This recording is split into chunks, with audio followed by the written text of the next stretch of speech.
যে চাচাজান সম্পর্কে, আমার চাচাজান সম্পর্কে যে কথা বলেছে, বাংলার মানুষ বলছে একবার দেখুন যে এরা রাজনীতিটাকে কোন তলনীতি পৌঁছেছে। মানুষ সমালোচনা করবে না?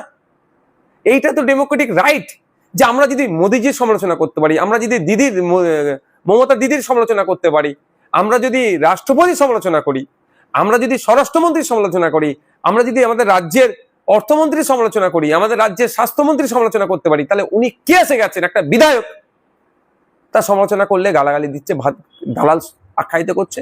এটা বুঝুক বাংলার মানুষ যে মমতা ব্যানার্জি কোন মুসলমানকে তার স্টেজে জায়গা দিচ্ছে। মমতা ব্যানার্জি শিক্ষিত মুসলমান, বুঝদার মুসলমান, প্রশ্ন করলেওয়ালা মুসলমানকে তৃণমূলের প্রথম স্তরের জায়গা দেবে না। মমতা ব্যানার্জি যে ভালো বোম মারতে পারে, তুই বোম মারিস, যাকে ন্যাশনাল হিউম্যান রাইটস কমিশন বলেছে তুই নটোরিয়াস ক্রিমিনাল, তাকে বড় করে জায়গা দেবে। কারণ মমতা ব্যানার্জি শিক্ষিত মুসলমানকে জায়গায় জন্যই দেবে না। শিক্ষিত মুসলমান আসলে তখন বলবে কি?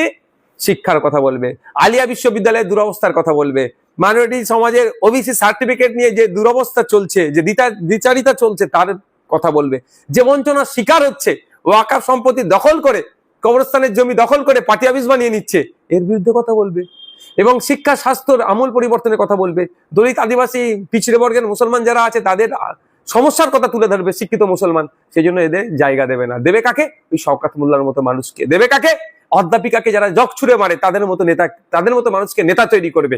আর শিক্ষিত যারা তাদেরকে ক্রমশ কোণঠাসা করে দেবে। তাই অশিক্ষিতদেরকে নেতা করেছে, এমন জায়গায় পড়াশোনা করেছে, তিনি যে সার্টিফিকেটটা আছে সেই সার্টিফিকেটটা আবার ইনভ্যালিড। সেই প্রতিষ্ঠানটাই নাকি দুর্নীতিগ্রস্ত প্রতিষ্ঠান। আমি বলিনি, শওকত সাহেবেরই সরকারের একটা দপ্তর বলছে। তার কাছ থেকে ভালো আশা করাটাই তো দিতে হবে।